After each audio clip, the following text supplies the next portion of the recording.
¿Qué tal? Muy buenas tardes. Estamos aquí en la Sala Gurugú con Ana Vizcaíno Nieto y vamos a hablar de arte gallego. Entonces, bueno, vamos a empezar. ¿Qué tal, Ana? Muy buenas tardes. Hola, buenas tardes. Muy bien, aquí dispuesta a hablar de estos artistas nuestros, estos artistas galegos. Muy bien. Vamos hoy con a xeración do ente Bien, y os renovadores. perfecto. Bueno, iremos por partes, Sí, ¿verdad? vamos por partes. Sí, primero vamos a xeración do ente, que es muy interesante. Yo me estuve informando un poco, obviamente, antes de hablar de ellos. Y bueno, quería sobre todo preguntarte por la importancia, ¿no?, de esta xeración. Pues la importancia de esta xeración, desde luego, es en la historia del arte aplicada a Galicia, queda bastante palpable. De hecho, la generación que vendrá inmediatamente después se le llamará la generación triunfante. Por lo tanto, ya queda claro que es tan impactante que marcó el nombre de la segunda de las generaciones que iba a llegar. Es una generación, por supuesto, con una plástica impresionante, marcada por la desgracia, que sin adelantar nada ya quiero mencionar que Sí, esta generación tendrá sí, una es la vida verdad que es muy curioso. corta. Por desgracia, sabemos que es en otro tiempo, es un siglo donde pues, los avances médicos, científicos no eran los que son ahora, y esto será algo que afectará a su vida, que causará pues, su temprana muerte. Vamos a situarlo, ahora que lo dijiste, para concretar un poquito para la gente, exactamente la etapa histórica, ¿no?, o el momento de nacimiento y muerte de esta xeración, de esta gente, de estos pintores. Estos pintores nacen en el XIX, pero la mayoría de ellos mueren en los primeros años del XX, el primer año del siglo XX.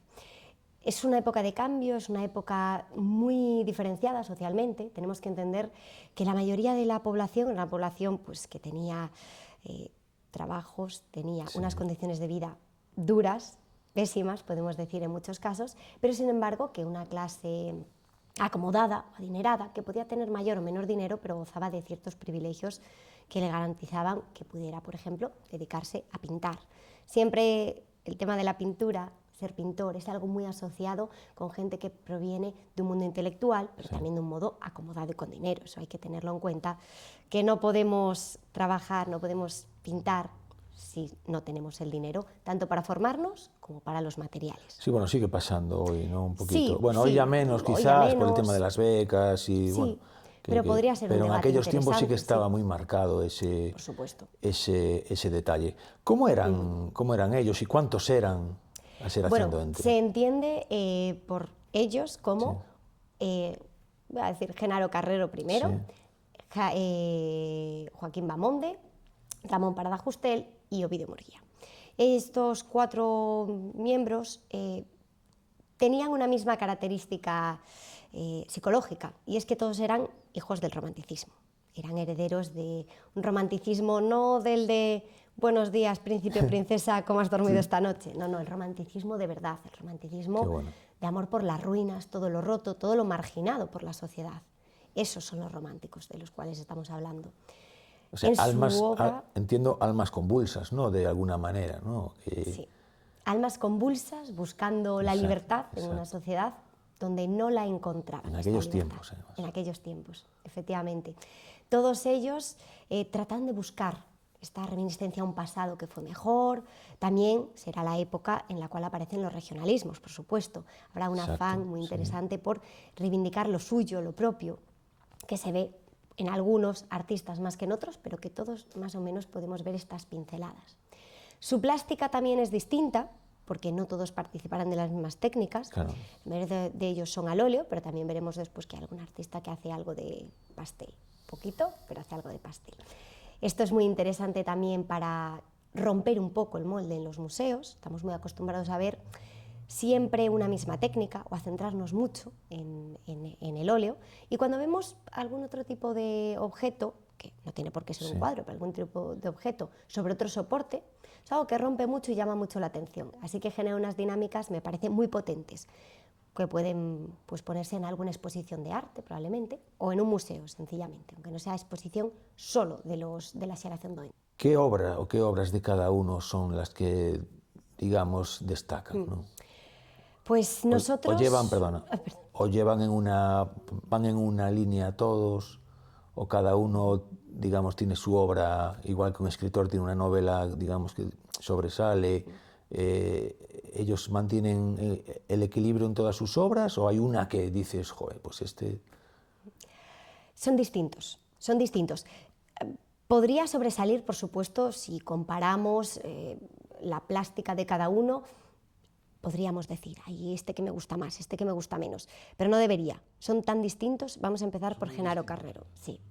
Genaro Carrero tiene una obra pequeña, no es una obra muy amplia, tiene alguna acuarela pequeña, bueno, mediana, sí, donde además habla de desigualdades sociales. Tenemos en La Fragua, una de las obras que para mí es pues, igual más impactante o más llamativa de él. Sin embargo, por ejemplo, Joaquín Bamonde, por contraerlo justo con otro que hace lo contrario, no hace casi crítica social, hace retratos, muchos retratos, tenemos bastantes retratos.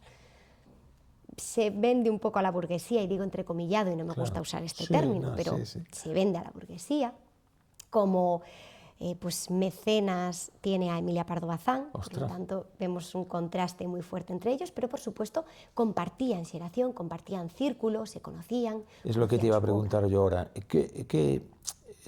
¿Queda constancia de una relación entre ellos? Si se llevan bien, si no, como las típicas envidias que podría haber o no, como si se sabe algo de... Se sabe, por supuesto se podría investigar más sobre el tema de, por ejemplo, las envidias. Eso tendría que ser viendo documentos muy privados, cartas, algún otro tipo de... Claro, en aquel tiempo la carta era lo que es el WhatsApp hoy. Sí. O sea, yo creo que eso hay que dejarlo patente, ¿no? Y al final, bueno, las cartas normalmente quedan ahí, ¿no? O sea, y es un momento histórico tanto de la persona como de la sociedad, ¿no?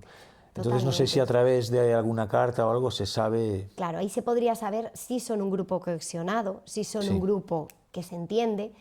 Lo que no podemos comprobar ya es el tema más de igual rencillas que hubiera entre ellos, envidias, egos. Claro, eso por supuesto podría abordarse, podría tratarse, es algo interesante. Pero también, dado las circunstancias que rodean este grupo, se le dota de este misticismo como de unidad, además en su vida privada se intenta ahondar lo menos posible, también es algo que sí pasa muchas veces, ¿no? Al haber tenido una vida tan convulsa, una muerte temprana, se habla muy bien de ellos como un grupo unido, un grupo, bueno, más que unido, cohesionado. Si hubiera egos, podemos entender que los artistas siempre van a tener luchas de egos. Eso es algo inherente al ser humano. Pero tendríamos que mirar muy bien la documentación antes de afirmar si sí o si no, y por qué motivos y cuánto duró. ¿Quién sería el estandarte de los cuatro?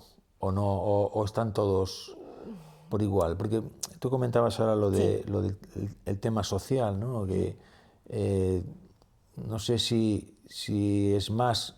o sea, mejor o peor aceptado por ser más comprometido o no.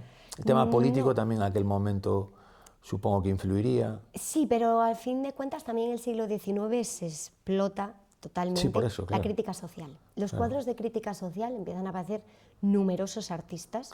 El propio Sorolla hizo crítica social con Y todavía dicen que el pescado está caro, Cutanda, una serie de artistas. Si tuviéramos que designar uno principal, yo sé que históricamente siempre ha sido Ovidio Murguía. Ovidio Murguía es un pintor impresionante, hace bastantes paisajes, tiene un cuadro muy bonito, unos cuadros muy bonitos, pero también es cierto que Ovidio Murguía pasará a la historia por dos motivos. El primero es por ser un excelente pintor y el otro motivo es, por supuesto, por ser el hijo de Rosalía de Castro. Que esto nunca me gusta decirlo, me gusta decirlo pero con la a ver, boca pequeña. yo creo, no, es que tampoco es una realidad, ¿no? O sea, es una realidad. Y hay que decirlo, y hay que decirlo así. El problema es que muchas veces el hecho de que sea hijo de una excelente escritora parece que opaca un poco a veces, y Ovidio Murguía desde luego se merece un nombre propio en la historia sin estar a la sombra de nadie. Por supuesto, le añade valor el ser hijo de la gran Rosalía de Castro, pero ojo, no es lo único que tiene. La obra de Ovidio Murguía es muy buena de por sí, es un pintor maravilloso que, por desgracia, no tiene una obra muy grande, por su prematuro fallecimiento. Claro, si hubiera sí, vivido más, probablemente sí que tendríamos mucha más obra de él. Dado que no fue el caso, sí es cierto que las obras que tenemos, principalmente casi todos los museos de Galicia tienen un Ovidio Murguía o intentan tenerlo, ¿Sí? porque es un artista que desde luego se Y merece. aquí en el Museo de Belas Artes, ¿qué es lo que tenemos de... Tenemos varios. de la Xeración do Ente, por ejemplo? De la Xeración do Sí. Ente tenemos de todos los artistas de la Xeración do Ente. Tenemos pasteles, tenemos de Genaro Carrero, tenemos de Ovidio Murguía, tenemos de todos los miembros de la Te voy a Xeración do interrumpir Ente. aquí ahora. Sí. Pasteles. Yo soy un ignorante, lo dije, siempre lo digo, pero es la realidad.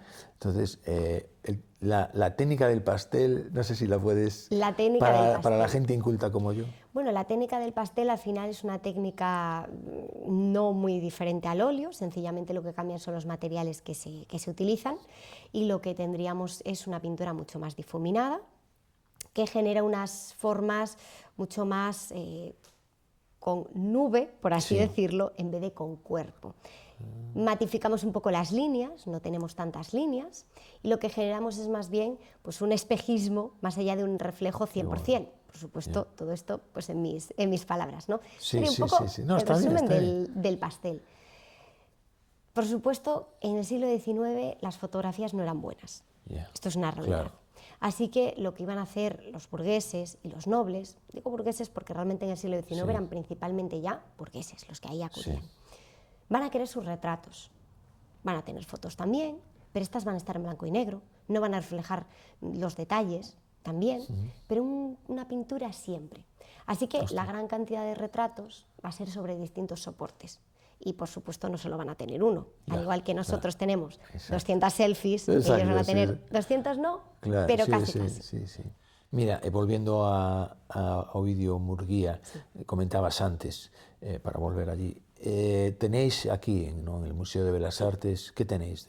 Tenemos 3 paisajes espectaculares en sala, uno de ellos sería la Sierra de Guadarrama, y otras, sí, bueno, el de la Sierra de Guadarrama de hecho es alucinante cómo consigue crear la sensación de la falda de la ladera, de la montaña. Él tiene una pincelada, como muchos otros artistas, y especialmente los artistas de esta época, que son pues, pintores que empezaban a pintar al aire libre, empezaban a conocer las diferencias lumínicas que podía haber. Estos pintores tienen una pincelada que preferiblemente ha de verse de lejos. Sí. Al igual que antes cuando estabas hablando del tema, estábamos comentando lo del pastel y eso, yo tenía esa sensación, ¿no? Como que de lo que recuerdo cuando estudié, que hay que alejarse de la obra, ¿no? Para apreciar, digamos, el Sí, para apreciar total. todo. Es un tipo de pincelada, es una pincelada, bueno, después se llamará la pincelada gestáltica, una pincelada que si tú haces un zoom y podemos ver solamente los 3 trazos, no sabemos qué es lo que estamos viendo. Claro. Necesitamos alejarnos para que esos 3 trazos cobren forma, cobren sentido y coherencia con la obra. Claro, es algo, por supuesto, increíble, porque para mí la obra en ese caso tiene doble valor. Tiene un valor si te acercas y puedes ver la pincelada, puedes ver los grumitos, puedes ver si era... Es como pintar 2 veces, ¿no? Efectivamente. A ver, Sí, es como pintar 2 veces. Una manera de hablar, ¿no? Sí, por supuesto. Pero tiene eso, claro, yo eso lo veo para gente ya privilegiada, obviamente, tienes que tener un don, ¿no? Y en este caso lo estamos viendo en estos 4 artistas. ¿Cómo marca eso lo que viene después, toda esta actividad de estos 4, su muerte tan prematura? ¿Cómo es el después de la Xeración do Ente? El después tenemos primero una xeración triunfante, una xeración que consigue triunfar esta muerte que acompañaba esta sociedad, y crea obras bastante de temática en la línea que hemos visto, por ejemplo, en Ovidio Murguía. Podemos señalar a Taibo, podemos señalar a Llorens, que crean paisajes también con una pincelada muy característica, también. ¿Pero se produce una rotura o no? No es una ruptura, ¿o es continuidad? Es una evolución, exacto. Efectivamente, es la pintura llegando, que después llegaremos a los renovadores, que también estaba entre tus preguntas, los renovadores. Tenemos que entender que la academia, como existía antes una academia que decidía qué cuadros sí, qué cuadros no puede destruirse en un día. Por lo tanto, tenemos que ver cómo poco a poco los pintores van cambiando, van mudando su forma de ver el mundo, su forma de plasmar el mundo, hasta llegar, por fin, a una ruptura total y absoluta. Pero esto es algo que tardará y llevará mucho tiempo. Incluso entre la obra de algunos artistas, como por ejemplo Sotomayor, podemos ver cómo cambia la perspectiva, el gran Sotomayor. Para mí, sí. Desde sus inicios hasta el final de su obra, vamos a ver un cambio paulatino, pero un cambio real, claro, tanto en tema como en estilo. Curioso. Pero en tema también, porque socialmente ya hemos abierto la vía a otros temas. Hemos abierto y van a llegar con fuerza a través de muchos artistas. Es curioso cómo el arte refleja la sociedad, ¿no?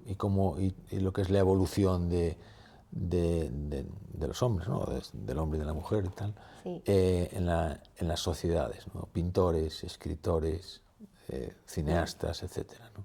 Me parece algo, la verdad, que maravilloso. Y con esta gente, a mí me impactó mucho el hecho de que murieran tan jóvenes, ¿no? Eso cuando me informé me impresionó, digamos, ¿no? Entonces, claro, yo es que me los imagino, ¿no? Pintando en ese contexto histórico. Claro, tú cuando pintas o cuando escribes no sabes si eso va a quedar o no, ¿no? Sí, la respuesta podríamos decir que sí. Ellos, por supuesto, a su formación le habían dedicado mucho tiempo, mucho dinero y mucho esfuerzo. Claro. Sí es cierto que había otros artistas que igual hicieron lo mismo y no consiguieron llegar al mismo punto. Claro. Pero sí, podemos decir que en su tiempo ya eran valorados y conocidos. Exacto, a eso quería ir. Se esperaban que cientos de años después aquí estemos sentados hablando de ellos, observándoles en un museo.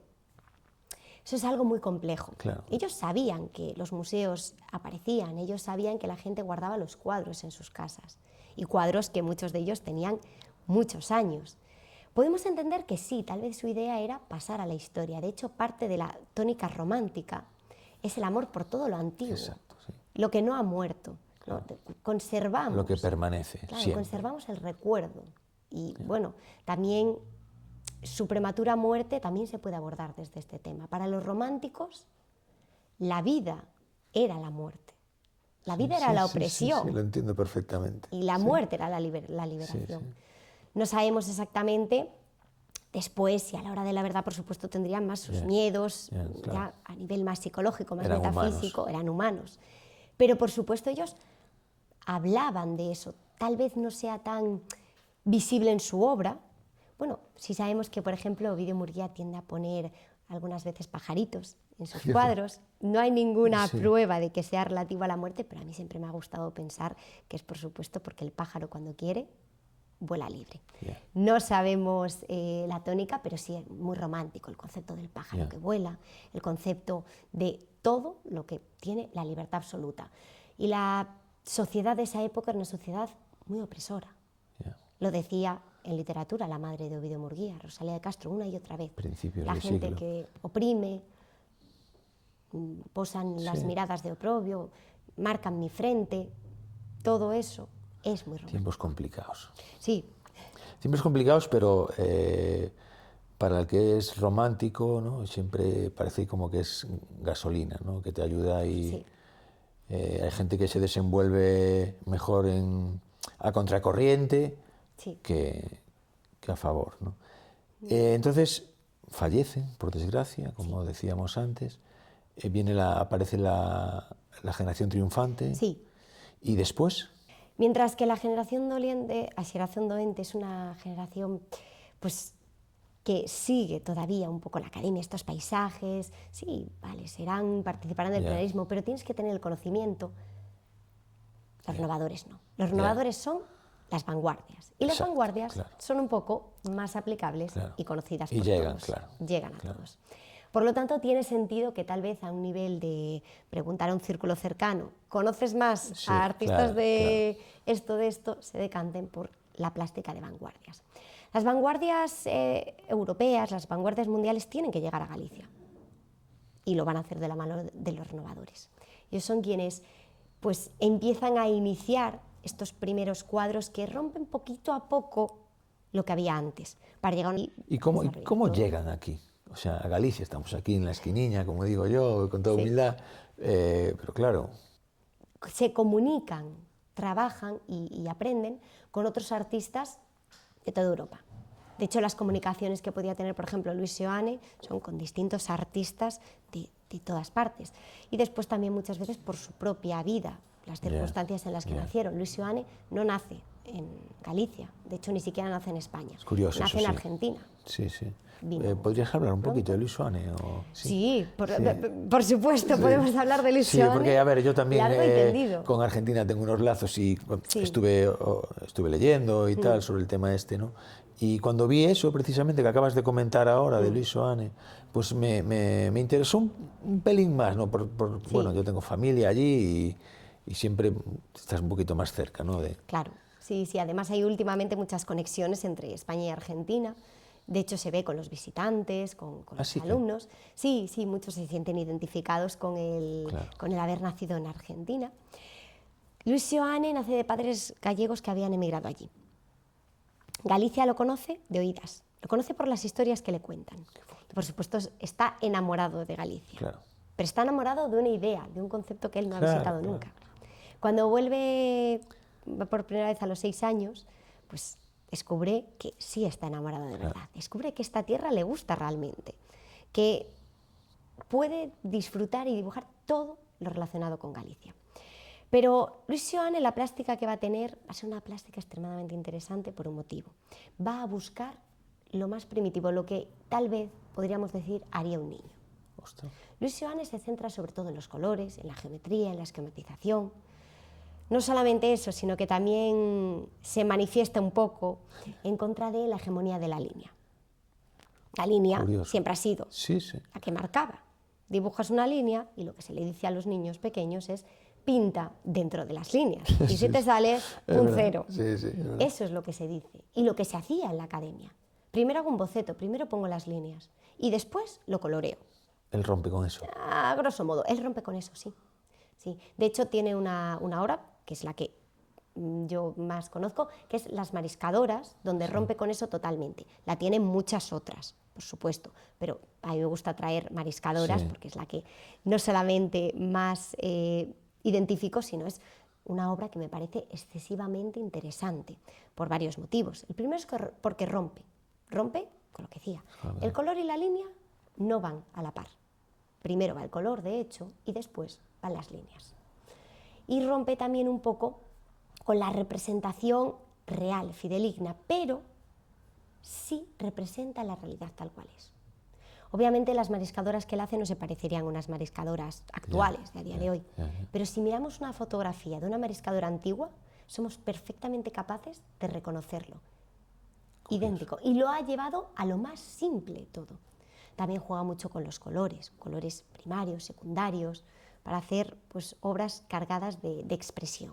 Yo una vez, no sé quién, me dijo que el éxito era saber que tienes talento y no triunfar, ¿sabes? O sea, asumir que tienes talento y que no puedes, eso era el éxito. No sé quién me lo dijo, me lo dijeron hace mucho tiempo y ahora me vino a la cabeza esa frase, ¿no? Porque, bueno, está bien que se te reconozca tu talento y tu categoría, tu calidad, pero, claro, eso es muy difícil. Porque mucha gente pinta, mucha gente escribe, mucha gente hace cine, música. Sí, y además en nuestra época tenemos un poco la sensación de que ya está todo inventado. Sí, no, es que sí. No podemos renovar más, otra generación de renovadores sería difícil. Sí. Pero los renovadores yo creo que porque son un momento concreto, es un momento concreto histórico en el cual se necesitaba esa figura de esos hombres que salieran del molde, y mujeres, no nos olvidemos, que salieran del molde. ¿Había mujeres también? Sí, podemos menos decir, normalmente, ¿no? Maruja Mayo, ¿vale? Una artista espectacular. Y ¿ves? Maruja Mayo, por ejemplo, es un nombre que suena. Es decir, suena con tú lo dices y tal, y claro, pero no se sabe más. No, la verdad es que la obra de los renovadores sí es cierto que gran parte es de su vida también. O sea, si conocemos la vida de los renovadores podemos identificar mejor su obra. Pero sin embargo de Maruja Mayo igual sí es cierto que ha pasado un poco más desapercibida, Sí, su obra sí, muy sí, bien, sí, pero sí. de los novadores yo creo que casi todos entendemos un poco cuando nos dicen Luis Seoane, enseguida nos recuerda, sí, recuerdo muchas conexiones con el continente de Sudamérica, Sí. recuerdo muchas conexiones con distintos factores. Sí, eso nos suena porque realmente, repito, la xeración Sí. de los novadores es una xeración que necesita pues, tanto el exilio como la emigración, porque casi todos emigraron, exiliaron, se marcharon de aquí, y eso es algo que sí hay que ponerlo. ¿Qué libro o exposición hay ahora mismo que tú recomendarías para alguien que quiere, si es que lo hay, claro, que quiere profundizar más, ¿no?, en este tema de los renovadores? Bueno, para empezar tendríamos que ir a todas las asociaciones que hay, fundaciones, porque tenemos la Fundación Luis Seoane, que tiene, por supuesto, obra de ese artista. Tenemos muchas fundaciones que hablan solamente de ese artista.